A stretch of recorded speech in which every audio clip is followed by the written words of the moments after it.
Bienvenido, Ignacio. Bueno, muchas gracias. Buenos días para todos.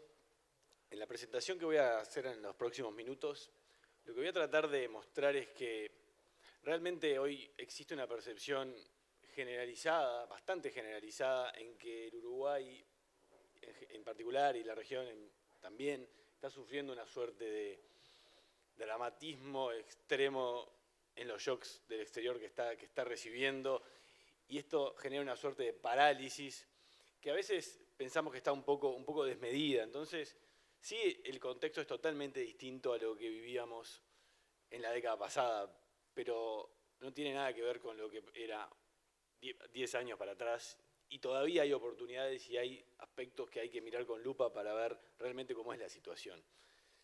O sea, lo que es claro, y esto es una versión general, esto es el PBI del Uruguay, lo que es claro que el escalón que ya se produjo entre el crecimiento entre el 2004 y 2011, que creció el país al 6%, ya en los últimos 3 años tuvo un escalón fuerte para abajo y crecimos al 4%. Ahora, el gran punto que vamos a tratar de discutir en esta presentación es qué va a pasar en el próximo, porque ahora tenemos por lo menos un nuevo quinquenio de una situación totalmente distinta a lo que pasó en el pasado, y en gran parte depende de las decisiones que tomemos aquí y en los distintos sectores productivos del país y cómo podamos leer el panorama externo que se nos está viniendo arriba. Y para eso tenemos que meternos en el panorama internacional. Y aquí estamos un poco sesgados por el pesimismo por la situación en Brasil, que sí, realmente la situación en Brasil es complicada. Si nos metemos en el país del norte, vemos que este año Brasil va a tener el peor crecimiento económico, una caída del 3% del PBI, el peor desde 1990. 25 años que no tenía un desempeño tan negativo, y el año que viene va a mejorar, pero mejorar quiere decir caer menos que lo que cayó este año.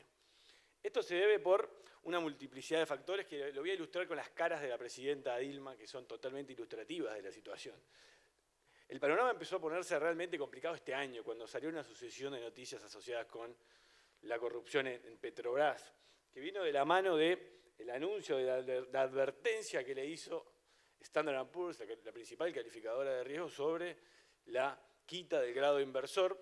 Estamos hablando en julio, ¿a qué respondía esto? Bueno, a la sucesión de resultados económicos negativos, en gran parte un tremendo deterioro fiscal. Esto es el resultado fiscal de Brasil, que en el año 2013 tenía un déficit de 3,1, con el año electoral duplicó el déficit a 6,2, y actualmente el déficit es del 8,1% del PBI. Lo que vino de la mano también con un rebrote inflacionario totalmente desmedido para Brasil, donde el objetivo de la inflación del Banco Central, que es 6,5, se ha respetado a rajatabla en Brasil hasta el último año. Realmente esto es realmente un escándalo para la política macroeconómica de Brasil. Ahora, esto se coronó con la quita de grado inversor de Standard & Poor's, que tuvo en el principio de septiembre, pero por suerte las dos otras calificadoras grandes de riesgo, Fitch y Moody's, le mantuvieron el grado de inversor. Si bien le han bajado levemente la nota, todavía en ambos mantiene el grado de inversor, y ahí el gran riesgo que corría Brasil era que se le sacara también una de estas dos calificadoras de riesgo, porque eso detonaba de forma automática la obligatoriedad de que los fondos de inversión de los países avanzados tuvieran que deshacer posiciones de Brasil, porque lo que usualmente exige la regulación es que cuando 2 de las 3 grandes calificadoras de riesgo te sacan el grado de inversor, está prohibido que los fondos de pensiones puedan tener instrumentos que tienen esta categoría. Bueno, fue una buena noticia en algún sentido la semana pasada enterarnos que no se le sacó el grado de inversor ni Moody's, ni un poco más atrás Fitch. Entonces, pero de todas formas el panorama en Brasil es muy complicado, porque es una conjunción de problemas serios de disciplina macroeconómica que se arrastraron en los últimos años, con una crisis política en donde el Parlamento ha dejado de apoyar a la presidenta. El ajuste fiscal que estaba acordado con el nuevo ministro de Hacienda fue rechazado, y es rechazado continuamente con el Parlamento, y eso también está detrás de la quita del grado de inversor y la sensación de una crisis que parece que no tuviera fondo. Sin embargo, el ajuste que ya tuvo el dólar en Brasil, que cortó los 4,25 hace un par de semanas atrás, pero ahora ya ha convergido en 3,8, indica, de acuerdo a la paridad cambiaria de Brasil con sus socios comerciales, que es este gráfico, Cuando este gráfico está por arriba del 100, quiere decir que Brasil está muy caro con respecto a sus socios comerciales, y cuando empieza a bajar, indica que está más barato que lo que es el promedio histórico, que desde el 94 hasta el 2015, que es el valor 100. Después del ajuste cambiario que tuvo Brasil, lo que indica este gráfico es que ya tiene un nivel de encarecimiento relativo con sus socios comerciales que ha bajado con respecto a su promedio histórico. Hoy ya Brasil no está caro con sus socios comerciales, y aquí realmente Uruguay entra muy poco, porque estos son los socios comerciales grandes de Brasil: China, Estados Unidos, Europa. Uruguay tiene una ponderación mínima, porque esto pondera por la importancia del comercio de Brasil con el resto del mundo. Y repito, lo que esto muestra es que el ajuste hecho ya es suficiente, y con el real en los niveles actuales ya Brasil recuperó en algún sentido la competitividad desde el punto de vista del tipo de cambio. Lo que eso y podría inducir a pensar que más allá de las turbulencias que pueden haber puntuales, que pueden saltar en el caso de que haya un impeachment de la presidenta, que no se puede descartar, por los fundamentos la economía brasilera no debería tener nuevos saltos en el tipo de cambio, y se podría esperar incluso que bajara algo más de los niveles actuales. Y eso para nosotros en algún sentido nos da cierta, en una situación dramática que con respecto a Brasil, nos da un cierto piso para poder tomar decisiones y evaluar. Para resumir lo que es Brasil, porque acá voy a hacer rápido porque quiero también concentrarme en otros aspectos más globales de la situación. The Economist lo mostró muy gráficamente, esto fue en el año 2009, el primero, cuando era el despegue de Brasil. Esta era la época de los BRICS, donde la nueva maravilla del mundo estaba en Brasil, en el resto de las economías emergentes. Un año y medio atrás, sacan la misma tapa, pero Brasil enterrándose diciendo que lo había echado todo a perder. Y nosotros lo que pensamos es que ni una cosa, ni tanto ni tampoco. No es que Brasil estaba para despegar, porque sus fundamentos no se lo permiten ni se lo permitían en aquel momento, ni tampoco se va a enterrar después de esta crisis financiera, sino que va a volver. Ahora, lamentablemente, lo que sí nosotros pensamos que esta es la situación de Brasil, porque más allá de que no se vaya a enterrar, no tiene hoy fundamentos como para ser una locomotora, ni de la región ni de ningún lado, porque los fundamentos de la economía brasileña son realmente débiles. Me refiero a los serios problemas de infraestructura que tiene, mucho peores que los nuestros. Para que se hagan una idea, hace un año y medio atrás, en el puerto de Santos, el principal puerto donde se saca la soja de Brasil, había en promedio a diario 25 kilómetros de cola de camiones para sacar la producción. Todos los días 25 kilómetros de espera para poder descargar los containers en el puerto. Eso es solo un ejemplo de los problemas de infraestructura que tiene Brasil, que creció muchísimo la producción y no acompasó con mejoras en infraestructura, al estilo de lo que aquí conocemos acá, pero multiplicado por la magnitud de Brasil. También tiene serios problemas de peso del Estado en la economía, corrupción tremenda, tiene problemas de desarrollo de capital humano, similar al que tenemos nosotros. Tiene varios problemas, tiene un tremendo problema de inserción internacional, que están queriendo mejorarlo, pero también están atrapados en el mismo Mercosur que nosotros. Todos esos problemas hacen pensar que Brasil no es que no se va a seguir hundiendo como en este año, pero tampoco va a remontar el vuelo que mostraban en el año 2010. El panorama de Brasil, por lo menos en un resumen bien corto, esto es lo que nosotros hoy estamos viendo de Brasil. Si pasamos rápidamente a la Argentina, en Argentina la situación es de total incertidumbre.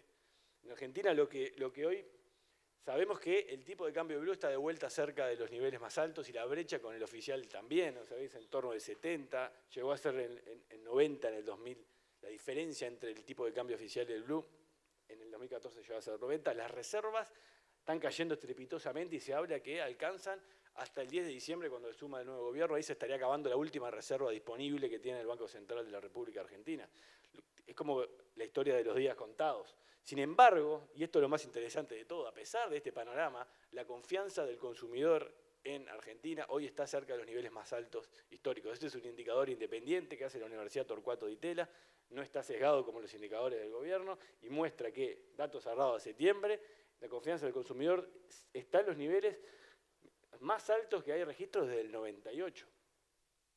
Y esto se refleja, por ejemplo, en la convergencia en el valor del riesgo país, o sea, la percepción que tienen los mercados sobre la tasa de interés que tiene que pagar un bono argentino relativo a un bono de Estados Unidos, que ha convergido al valor de Brasil. Esta es una convergencia de riesgo percibido por los inversores en la región, lo que quiere decir que la percepción que tienen los empresarios argentinos en la confianza también se traduce internacionalmente en los mercados, que hoy están exigiéndole a la Argentina una tasa del 5% por encima de un bono de Estados Unidos, la misma que a Brasil, cuando hace 2 años atrás se le exigía un 12, casi 13%, y a Brasil menos de 1% de retorno diferencial con respecto a un bono libre de riesgo.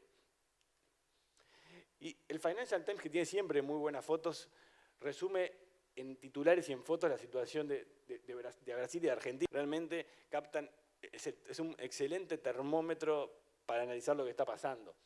Y aquí lo que dicen es que llama mucho la atención esta paradoja de que cuando las economías emergentes están todas mirando para abajo, en Argentina se mira para arriba. Esta percepción de lo que venga va a ser mejor que lo que sea va a ser mejor que lo que se va, es generalizada. Pero lo que también es generalizado es que el día que asuma el próximo gobierno tiene una lista de espera gigantesca de problemas sin resolver, desde la apertura del cepo cambiario, que aquí, dependiendo de quién es el candidato o el economista del candidato, se habla de que va a ser gradual, de que va a ser automático al día siguiente del nuevo gobierno, o incluso ni se habla del tema por el candidato del oficialismo. También está el tema de los fondos buitres, que ha quedado en el freezer y se va a abrir el freezer el día que asuma el próximo gobierno. Y está el tema del Fondo Monetario, que la directora en Lima hace 2 semanas dijo que le va a dar tiempo al próximo gobierno hasta junio, y en junio quiere ir una misión del Fondo Monetario a poner los papeles en orden, que eso quiere decir que la inflación realmente se haga un nuevo índice de inflación por 3.ª vez, porque el segundo que hizo también está con problemas serios de credibilidad, un índice de PBI que tampoco existe hoy, un PBI creíble en la Argentina. ¿Para qué? Y esto es clave. Argentina necesita acordar tanto con los buitres como con el fondo para poder tener acceso al financiamiento externo, que hoy Argentina no lo tiene totalmente vedado, y va de la mano de la expectativa de la apertura del cepo cambiario, porque ahí la clave es qué pasa, cuál es la evaluación que se produciría al momento en que se abre el cepo cambiario, y ahí es todo un problema de confianza. Algunos candidatos dicen, bueno, vamos a anunciar automáticamente la apertura porque esto va a traer ingresos de capitales del exterior, no solo de extranjeros, sino fundamentalmente de argentinos que van a recuperar la confianza en el país, y lo cual el dólar no va a ser necesario que salte.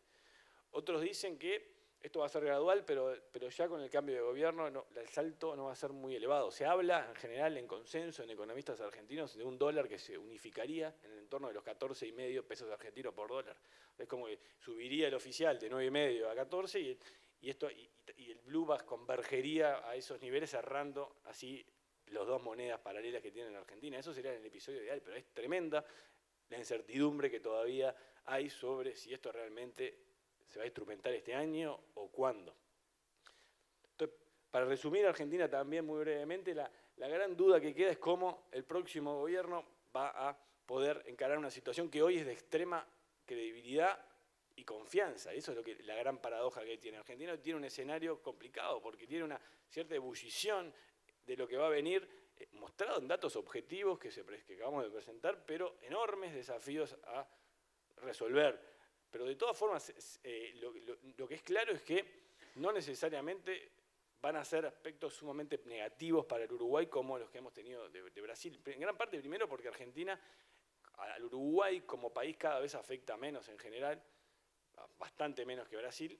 Y segundo, porque realmente no sabemos, nadie hoy sabe, en su sano juicio, lo que puede pasar con Argentina después no de este domingo, sino de la saga, que puede terminar este domingo, pero que puede seguir hasta el 10 de diciembre cuando asuma el nuevo gobierno. Ahora, lo más importante, a pesar de eso, Argentina este año tiene algo de recuperación. La economía, después de haber caído muy fuerte el año pasado, este año va a crecer levemente, pero va a tener un primer registro positivo. Pero en definitiva, lo que más me importa y donde me quiero concentrar, más allá de esta introducción, es en el panorama que realmente define en las canchas donde se juega la suerte de nuestro país, que es mirar más para arriba. Más que mirar lo que pasa acá en el barrio, en la región, cada vez es más importante lo que está pasando en los países del norte del hemisferio. Y ahí tenemos que tener una mirada más global. Y lo tenemos que meter primero en lo que pasa en las economías avanzadas, porque lo que pasa en las economías avanzadas está determinando la suerte de las condiciones financieras internacionales que afectan no solo el acceso al financiamiento y a la inversión, sino también el precio de los commodities. Entonces, para eso tengo que decir algunas palabras de lo que está pasando en Estados Unidos, que Estados Unidos ha tenido una fuerte recuperación después de la crisis financiera del año 2008 y ha tenido 5 años de fuerte crecimiento económico, fuerte relativo a los niveles de Estados Unidos, en torno a promedio del 2,5%. Esto ha traído la percepción de que la tasa de interés cero que ha tenido por los últimos 6 años tiene que empezar a subir. De hecho, a principio de año se decía que la mesa estaba servida para que empezaran a subir las tasas de interés desde el principio de año con fuerza. Se decía que iba a ser marzo, después junio, después septiembre, ahora diciembre, pero ya se está hablando de marzo del año que viene. ¿Por qué? Porque gran parte de las señales que hay en la economía americana son mixtas, así lo refleja el titular. O sea, hay señales que algunos dicen es necesario subir las tasas de interés, primero porque la economía está creciendo mucho, el empleo ya está en los niveles más bajos previos a la crisis. Algunos incluso dicen que las tasas tan bajas, eso es un argumento que se maneja mucho, están incentivando a los fondos de inversión a tener activos de más riesgo que el que deberían. Está generando un aumento del riesgo por los instrumentos que hoy tienen los fondos de inversiones, porque como la tasa libre de riesgo no paga nada, esto induce a que se tome más riesgo que el que se debería.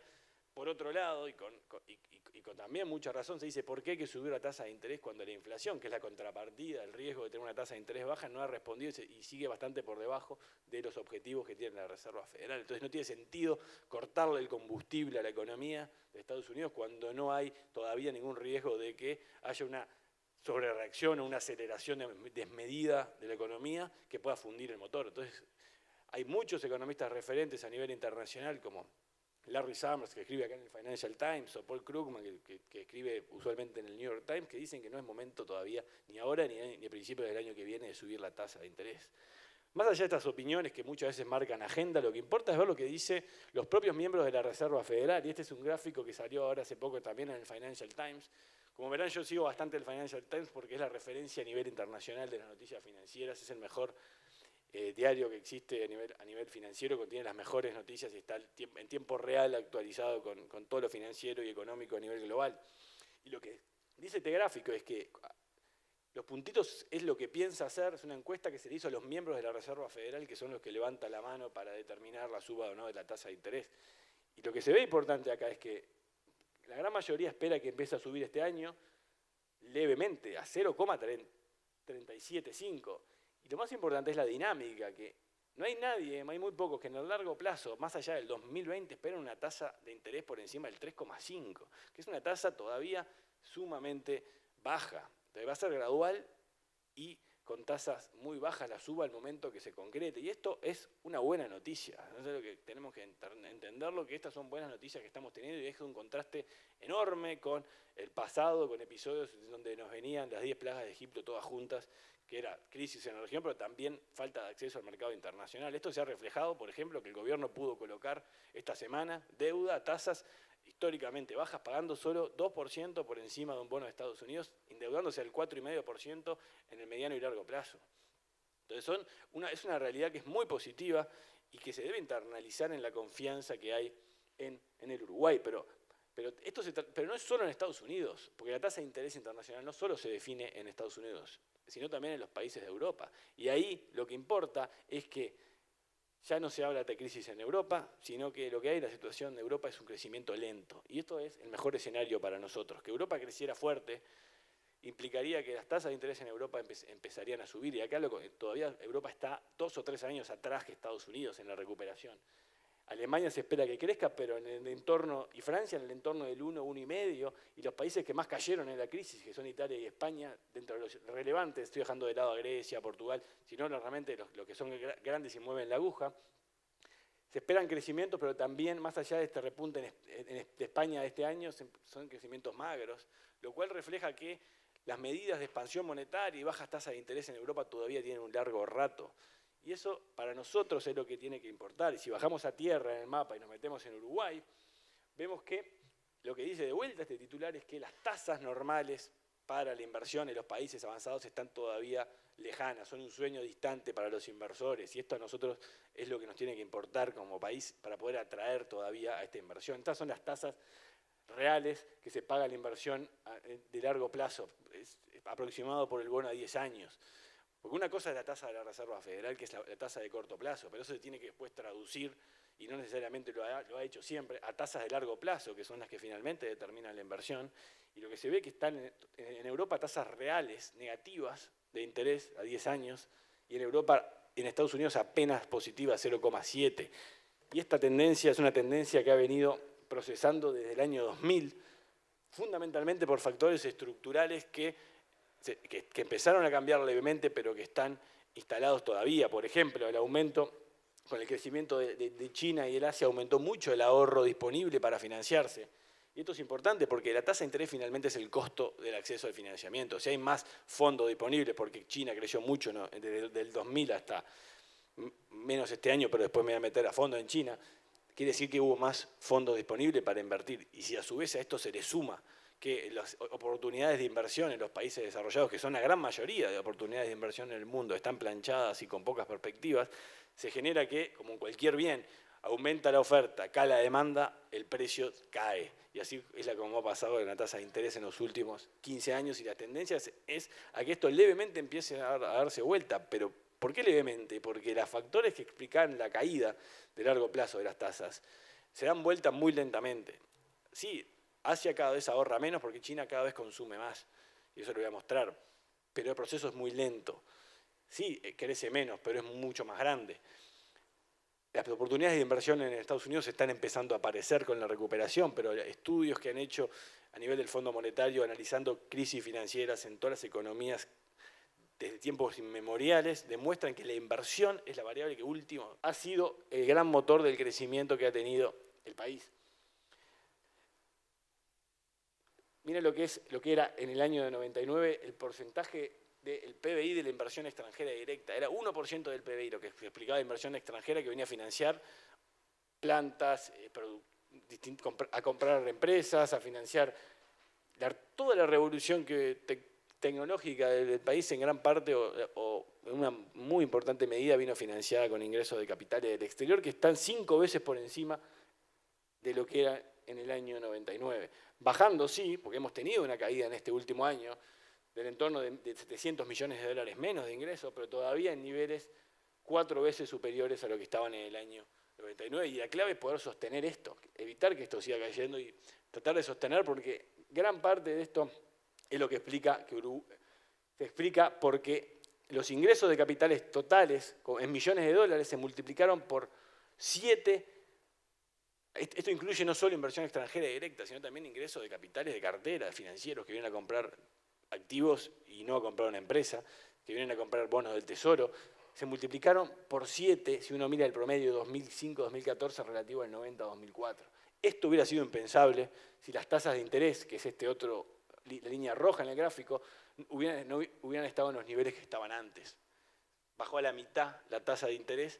O sea, el retorno diferencial para invertir en países del norte relativo a los países de América Latina y de economías emergentes fue tan grande que hizo que este boom gigantesco de tener 7 veces más ingresos de capitales pudiera materializarse. El tema es que esto todavía no es que va a volver automáticamente a estos niveles y de forma rápida, sino que todavía queda un periodo de relativamente bajo retorno a la inversión en los países avanzados que tenemos que capitalizar acá en Uruguay.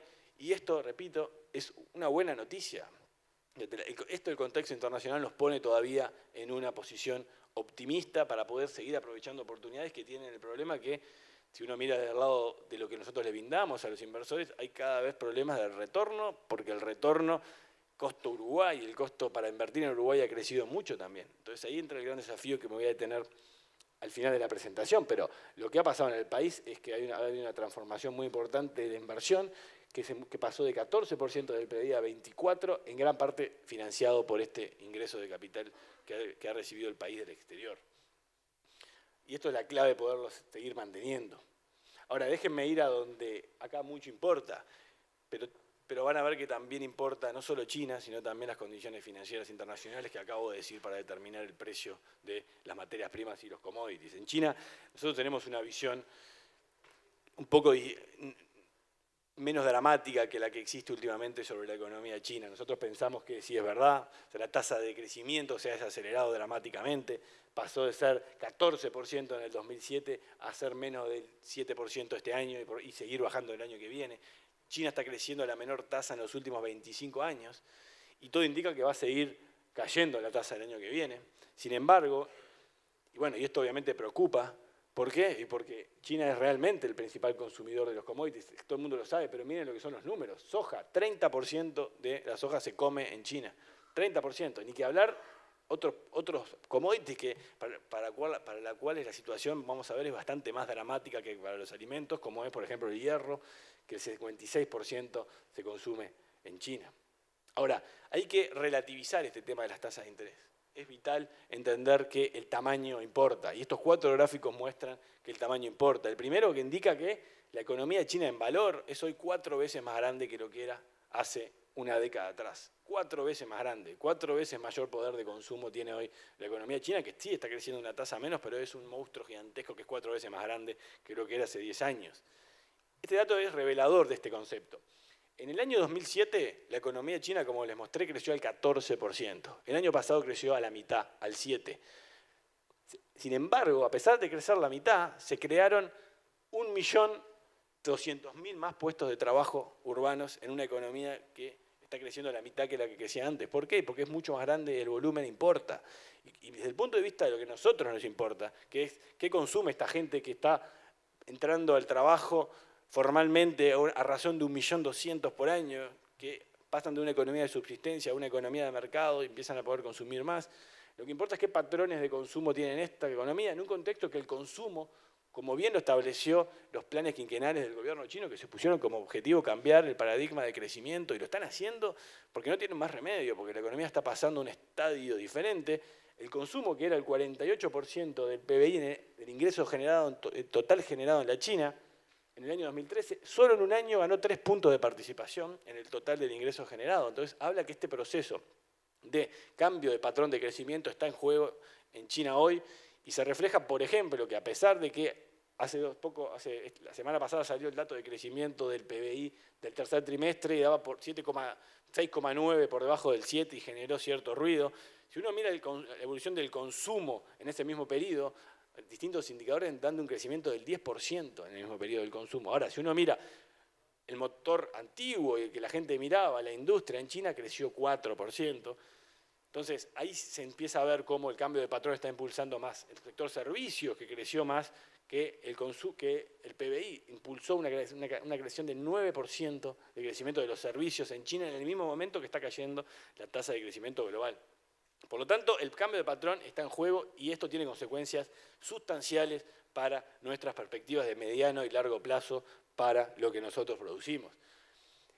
Ahora, déjeme antes de mostrar eso, hacer un comentario relativo a porque la verdad, usualmente a nosotros los economistas nos llaman por teléfono y nos preguntan qué va a pasar con el dólar, qué va a pasar con el dólar. Hace un par de semanas, un mes atrás, era rarísimo, la gente empezaba a llamar y preguntaba ¿qué pasa con China? ¿Qué pasa con China? Porque se generó esa cierta fiebre generalizada que se estaba hundiendo la economía china, en parte por esta caída de 40% de la bolsa de Shanghái. Pero miren esto es una ventana de un año.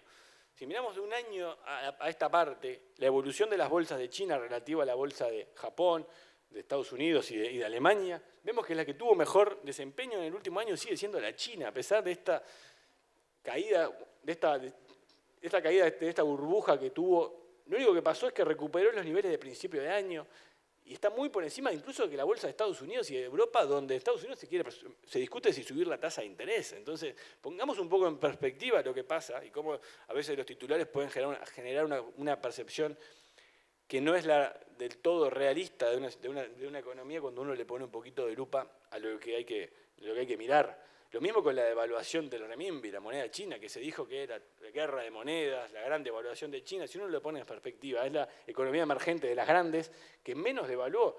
La que más devaluó fue Rusia, perdió la mitad de su valor, el rublo se duplicó, el valor del dólar en Rusia. En Brasil lo sigue Brasil con un aumento del 60%, después Sudáfrica, después India y último China. Esto de la mega devaluación de la economía china que estuvo en los titulares de todos los diarios internacionales y del Uruguay, deja a China todavía en la economía emergente con menor depreciación de su moneda relativo al dólar.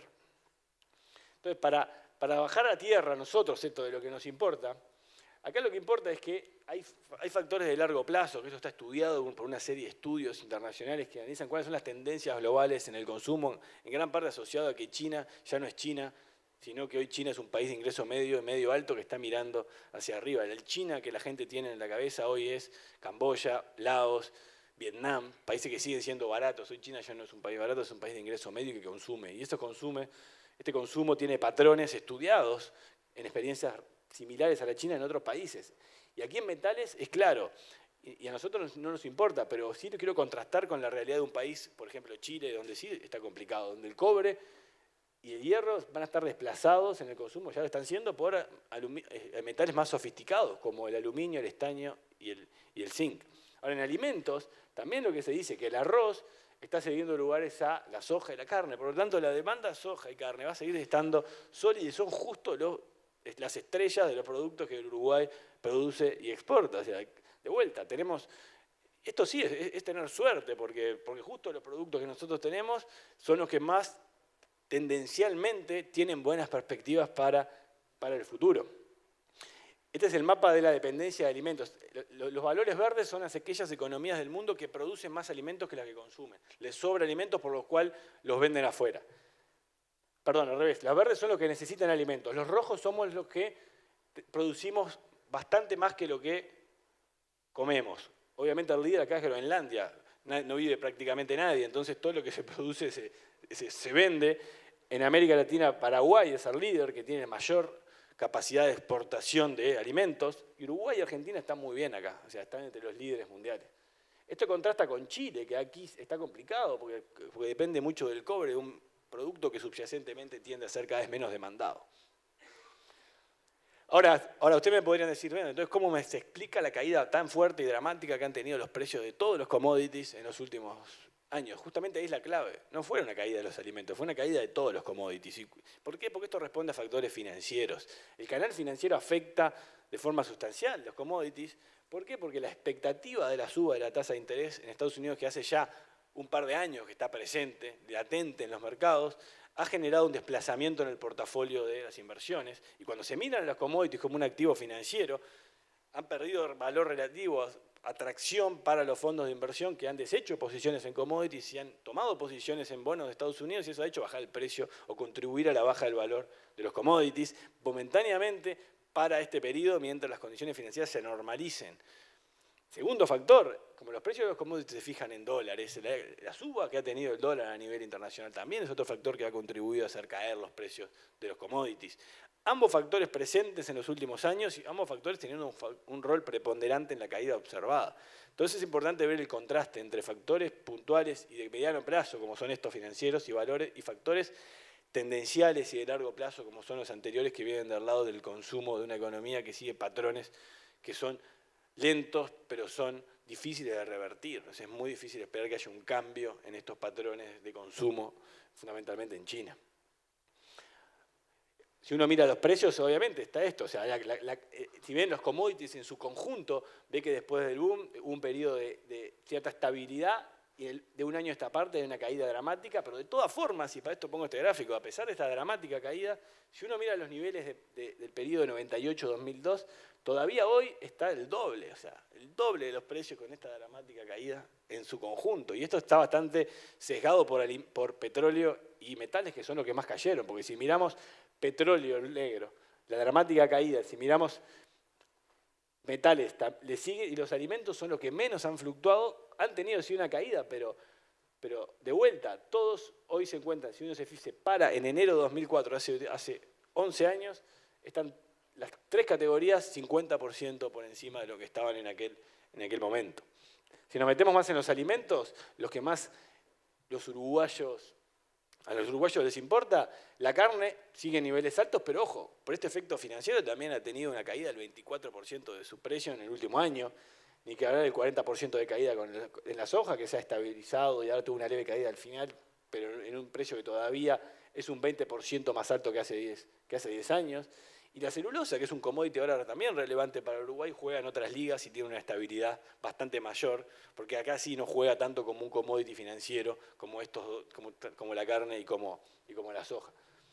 Entonces, en definitiva, el mensaje de los commodities es que no todo es negativo. Hay señales para Uruguay en particular, y aquí hay que diferenciarlos.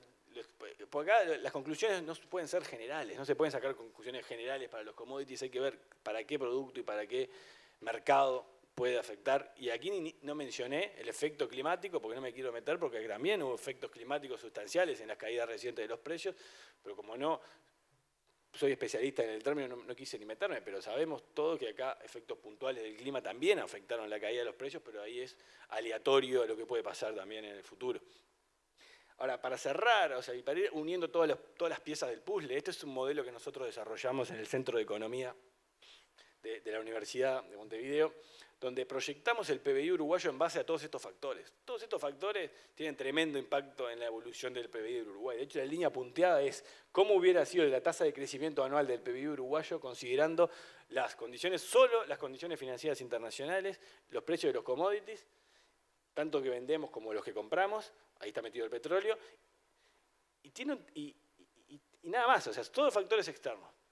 Se puede explicar más del 70% de las fluctuaciones cíclicas de la economía uruguaya por lo que pasan por factores externos a la economía uruguaya. Por lo tanto, las canchas de arriba son absolutamente vitales para ver lo que va a pasar en Uruguay y hay que entenderlas bien y hay que saber que no todo es negativo y no todas las olas van para el mismo lado. Algo que sí pasó en el año 2001, 2002, con la crisis anterior, donde era impensable tener el acceso, por ejemplo, al financiamiento como tuvo el gobierno ahora. Sí, tenías una región complicada, que ahora vamos a entrar en más detalles, de la disparidad cambiaria con Brasil, pero el panorama externo, me refiero más allá de la región, era totalmente distinto al actual.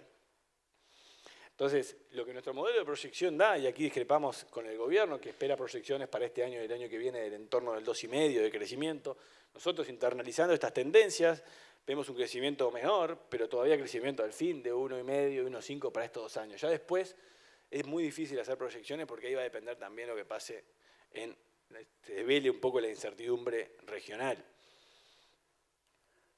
Ahora, ¿qué es lo que preocupa en Uruguay? Metiéndonos un poquito para cerrar en la política interna, porque hablamos todo del exterior y acá en Uruguay que no importa, hay cosas puntuales que sí importan. Hoy Uruguay tiene un serio problema porque Uruguay está jugando en un triple equilibrio que es difícil de mantener. O sea, tratar de tener un dólar alto que ha subido hasta 29,5 y una inflación bajo control que hoy está a 9,1 y a su vez un déficit fiscal que está en niveles de 3,7. O sea, mantener estos 3 puntos, controlar el déficit, controlar la inflación y tratar de ser competitivo, hoy se ha vuelto imposible.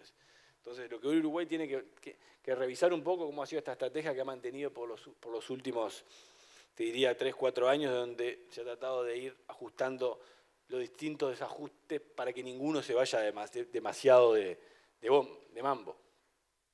Lo cierto es que es insostenible la duda de que el dólar en el mundo, y no es en Uruguay, ha crecido mucho. Este es el valor del dólar desde el año 73 a nivel internacional. Este gráfico habla por sí solo, porque este gráfico, Uruguay no entra en este gráfico. Uruguay no tiene ningún tipo de ponderación ni participación, porque este está ponderado en las monedas del mundo con lo que Estados Unidos comercia, y Uruguay tiene una ponderación de 0,01.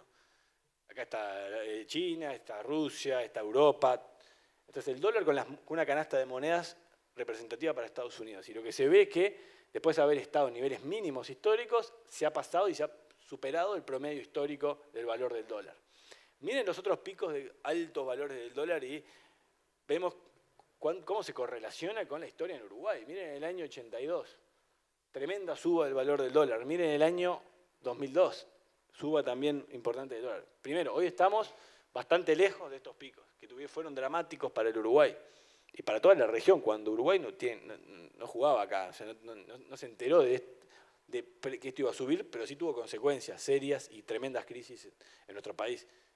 2 puntos, hoy estamos muy por debajo de esto y en Estados Unidos ya este dólar tan bajo está empezando a molestar, los sectores exportadores se están quejando mucho ya en Estados Unidos, por lo tanto es poco esperable que esto siga subiendo. Y segundo, más importante aún, Uruguay está totalmente distinto, preparado a lo que estaba en estos momentos, fundamentalmente porque tiene una liquidez del sector público mucho mayor que ha reforzado esta semana con una operación que hizo llenarse de dólares los bolsillos al Banco Central y permitir tener una posición de tranquilidad para pagar los vencimientos de los próximos 2 años sin tener que salir de nuevo al mercado de capitales y ante la potencialidad de que aumente la tasa de interés.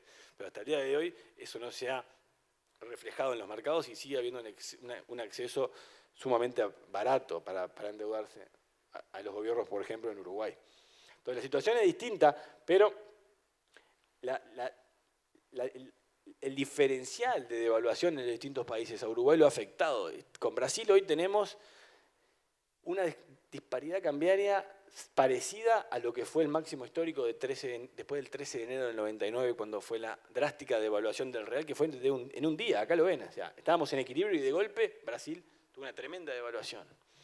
hoy la situación es distinta en el sentido de que ha sido mucho más gradual. Desde hace 3, 4 años que ya nos venimos encareciendo relativo contra Brasil y hoy tocamos piso de un 40% de desequilibrio, lo que quiere decir que lo que hoy sale 100 en Uruguay, una canasta de bienes y servicios que hoy sale 100 pesos en Uruguay, sale menos de 60 cruzando la frontera de Brasil. Entonces hoy tenemos un desequilibrio elevado, cercano al máximo histórico desde el año 75. Esto me dice que el dólar en los niveles actuales en Uruguay es difícil de seguirlo sosteniendo. Entonces, ¿cuál es el conflicto que hoy tiene el Uruguay? Por este lado no tiene conflicto, porque hoy puede tener un dólar más alto, a diferencia del pasado. Hoy la economía está mucho menos endeudada en dólares.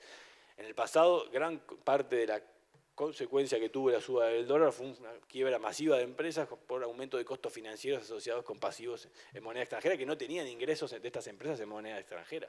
Entonces, el descalce de moneda generó consecuencias muy dramáticas en el 82 y en el 2002. Hoy el país cambió en eso y tanto gran parte de las empresas como los consumidores y como el propio gobierno hoy tienen deudas macheadas con los ingresos. O sea, los consumidores, el 95% de sus deudas son en pesos, las empresas que tienen deuda en dólares tienen también ingreso en dólares, con lo cual la situación es totalmente distinta. ¿Qué quiere decir esto? Que podría subir el dólar sin tener consecuencias negativas que tuvo en el pasado. El problema que tenemos es que no podemos hacerlo subir el dólar porque perderíamos el único compromiso sólido que ha tenido la economía, la gestión macroeconómica en los últimos 10 años, que es que la inflación no va a pasar el 10%. Esta es la inflación anual. La última vez que cortó el 10% fue en enero, a mediados del año 2004. Nunca más estuvo por encima del 10 y cada vez que se acercó se tomaron medidas para evitar que pasara.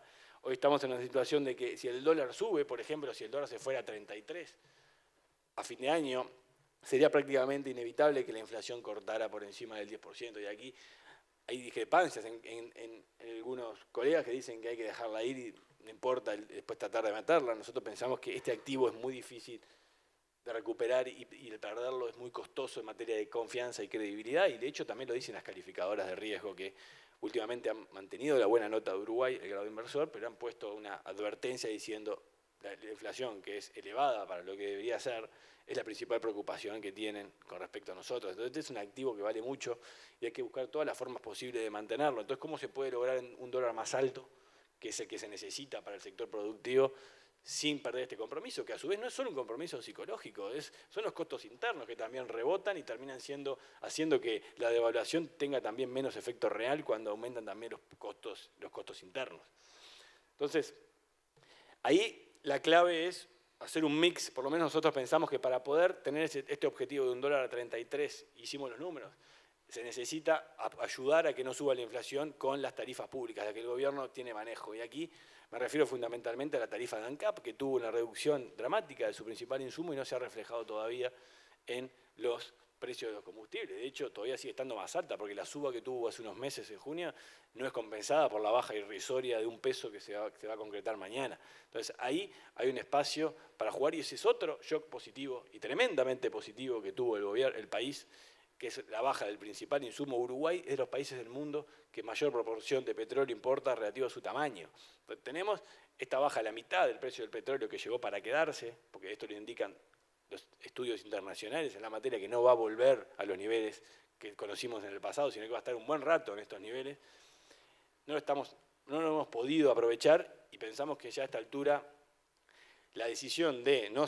¿Por qué? Porque todo en economía y gestión de economía siempre, como ustedes saben, la sábana es corta. Si uno se tapa los pies, se destapa la cabeza, o si se tapa la cabeza, los pies quedan afuera. Y aquí pensamos que se está tapando, se quiere evitar deteriorar un poco más el déficit fiscal a través del agujero de ANCAP, pero pensamos que hoy la sábana está mal puesta. O sea, pensamos que se podría sacrificar levemente, hicimos los números, sería un 0,3% del déficit fiscal, llegaría a 4%, para darle el respiro al sector productivo con un combustible bastante más bajo. Me estoy refiriendo a un 10% ahora, pero un 10% también en noviembre y un 10% en diciembre, para permitir que el dólar esté a niveles mucho más competitivos y recuperar gran parte de la paridad cambiaria perdida con Brasil, que no eran, ya eran que estaba caro Uruguay, pero bastante más lejos de lo que es la situación actual con Brasil. Bueno, ese paquete es lo que nos permitiría no sacrificar este objetivo que pensamos que es clave en materia de confianza para no hacerlo. Entonces, para cerrar, las perspectivas para el futuro, y aquí es donde a mí me preocupa un poco, me preocupa por las señales que hemos tenido, y esto lo ato con el costo de la inversión en Uruguay y con los problemas que tenemos para seguir siendo atractivos cuando deberíamos seguirlo siendo si uno mira los diferenciales de retorno con las economías avanzadas. El problema que tenemos es que si uno mira, este es un análisis que me gusta hacer mucho, mirar las barreras a la productividad que tienen las empresas en el Uruguay. Si uno mira, esta es la posición de Uruguay en el ranking de 100 países del mundo en lo que llamo barreras institucionales y barreras operativas para que una empresa pueda tener los mismos niveles de productividad que tiene en Estados Unidos. O sea, el que está en la posición 1 acá logra producir con los mismos niveles de productividad que en la frontera de producción. Uruguay, en materia institucional, y esto me refiero al respeto de los derechos de propiedad, la corrupción, la seguridad jurídica, está entre el 25% de los mejores países del mundo. Y eso es importante y ha mejorado. Esto también es importante. Ha mejorado su posición desde el 2010 a la fecha. ¿Por qué? Y porque han pasado todos los gobiernos, todos los sectores de los gobiernos y los grandes principios no se han violado. Sí hay matices, pero los grandes principios no se han violado. Ahora, lo que se ha deteriorado, y lo que más me preocupa a mí ahora es las barreras operativas. ¿Y qué me refiero a esto? Uruguay estaba a mitad de tabla en el mundo, en 49 en 100 en barreras operativas para hacer un negocio, cualquier tipo de negocio productivo en el Uruguay, y hoy está 5 o 6 posiciones más abajo en el mundo, ha perdido posición. ¿Por qué? Bueno, porque el costo, el peso que tiene el Estado para los negocios en Uruguay es muy alto, porque la inserción internacional que tiene el país para poder vender la producción es muy alto. Para que se hagan una idea, por estar en el Mercosur, Uruguay tiene acceso fuera del Mercosur a un 10% del consumo mundial libre de impuestos, un 10%, lo mismo que una empresa brasilera. Chile, si esta empresa estuviera ubicada en Chile, tendría acceso libre de impuestos al 90% del consumo mundial, entre ellos China, por la cual competimos con Australia y Nueva Zelanda, que entran sin pagar impuestos porque tienen acuerdo de libre comercio con China.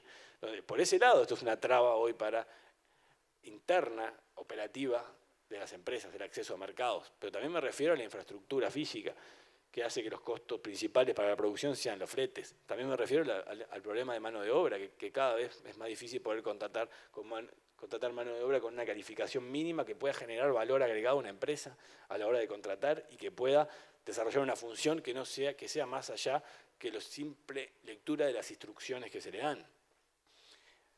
Me refiero también acá al problema de la regulación laboral, que es marcada como una de las principales trabas que hoy tienen las empresas. Y también me refiero acá a un estudio que hicimos recientemente sobre el costo de la seguridad, que ha crecido bastante, que se ha prácticamente duplicado en los últimos 5 años en el Uruguay, que es una carga importante. Es un impuesto que hoy tienen del entorno del 4,5%, una empresa solo por operar en el Uruguay, 4,5% de las ventas. Entonces, aquí es donde hay mucho para hacer, pero depende de cada uno, porque estos son aspectos generales del Estado, en promedio. Este es el promedio para el país. Cada empresa está buscando la forma y lo está haciendo de minimizar estas barreras y encontrarle vueltas. Y aquí, y para cerrar, el gran mensaje es, empieza una etapa nueva, una etapa muy diferente del país, donde ya no a todo el mundo le va a ir bien como pasó en los últimos años, eso ya es un hecho y ya viene pasando ya hace un par de años, pero tampoco a todo el mundo le va a ir mal, como sí pasó también hace unos años atrás. Ahora el que le va a ir bien es el que haga bien las cosas, el que sea profesional, el que pueda diversificar, el que le ponga ingenio, creatividad, cabeza a los negocios y finalmente lo que va a hacer es el mercado va a terminar premiando y diferenciando a la gestión y a la calidad. Y eso en un sentido es una buena noticia y es un aliciente para mirar con optimismo y aprovechar los factores positivos que todavía hay del exterior y materializarlos en retorno a las empresas y por ende impulsar el crecimiento del país.